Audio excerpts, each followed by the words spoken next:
Ladies and gentlemen, start your engines and buckle up because Tales of Titans is about to take you on a high-speed journey through the exhilarating world of Formula 1, where the stakes are high, the cars are faster, and the revenues, well, they are just staggering. Let's take a look. Formula 1's revenue reached $2.5 billion in 2022, while profits continued to grow.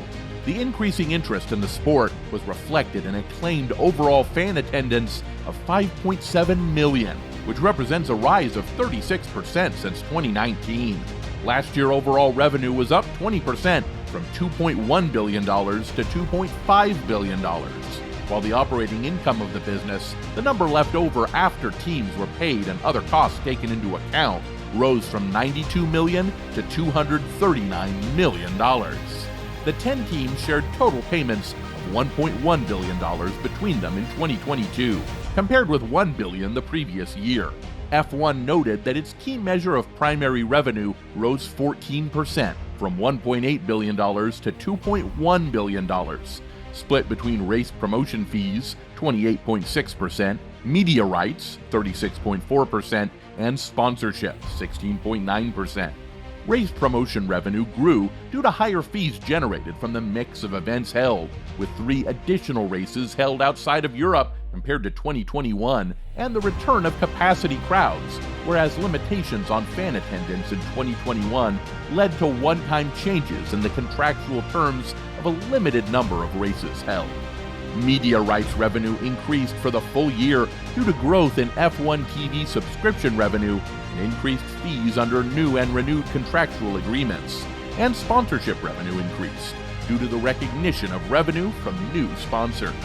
There was also an increase in the streams that come under other revenue, driven by the higher hospitality revenue generated from the Paddock Club, which operated at 19 races with record attendance throughout 2022 compared to 11 events during 2021, as well as higher freight revenue with more races held outside of Europe compared to the prior year and the impact of freight cost inflation on billing rates. However, the increase in revenue came in tandem with an increase in costs, from $421 million to $593 million across various areas, including a substantial sum already committed to F1 to this year's inaugural Las Vegas GP, which it is promoting and looks to be a big deal.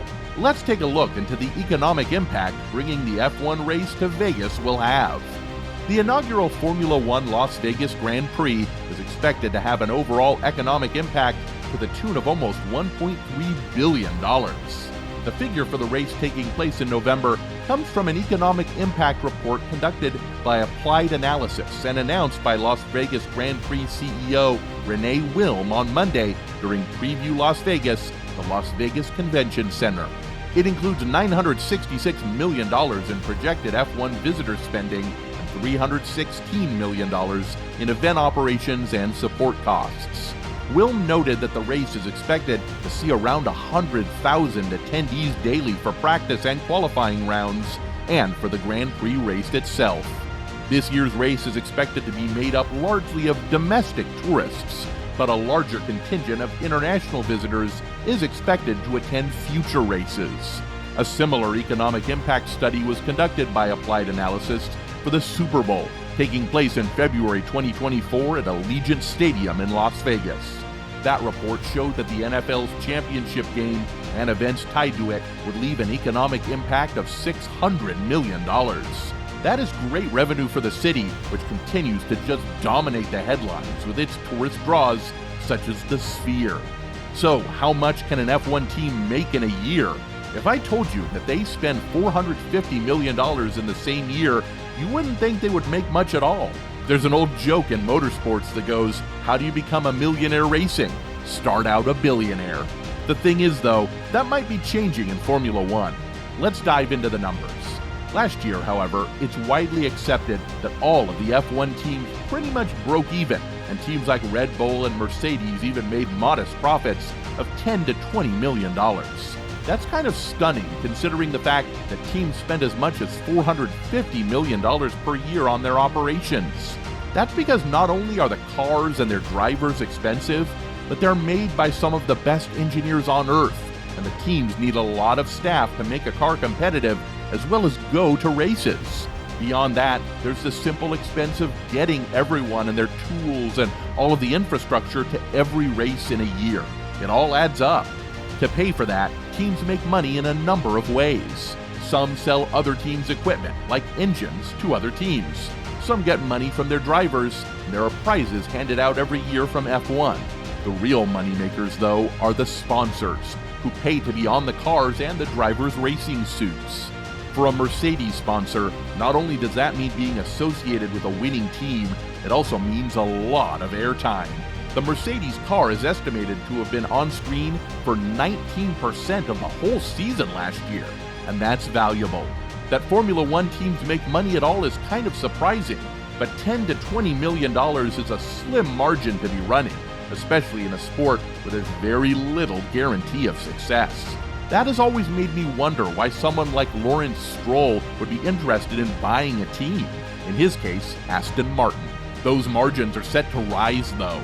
Now that the teams are being held to a cost cap of $145 million, the money that all the teams are making will suddenly look like a huge profit, which probably explains why the sport looks so interesting to so many investors. In this riveting journey through Formula One's financial landscape, the sport has catapulted into unparalleled success and prosperity, boasting a staggering $2.5 billion revenue in 2022, increased fan attendance, and a surge in operating income. The teams, crucial to this high-adrenaline sport, have divided a generous $1.1 billion, underscoring the lucrative opportunities present in this fast-paced world. Beyond the teams and organizers, local economies, especially with new races introduced outside Europe and the upcoming Las Vegas Grand Prix, are poised for a financial boom, solidifying Formula One's position as a formidable global economic entity. The sport's financial stability is further bolstered by diversified revenue streams, spanning from race promotion fees to media rights and sponsorships, ensuring its ability to adeptly navigate the economic challenges of the racing world.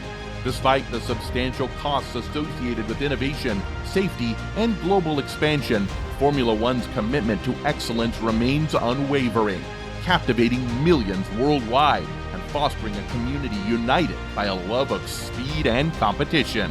As we reflect on the sport's financial triumphs, it's clear that Formula One has transcended its role as a mere spectator sport, emerging as a global phenomenon and a beacon of financial success, with the promise of even more thrilling races and financial prosperity on the horizon. Thank you for joining us here on Tales of Titans, and don't forget to subscribe for great future content. Leave us a comment of what sports you would like to see covered.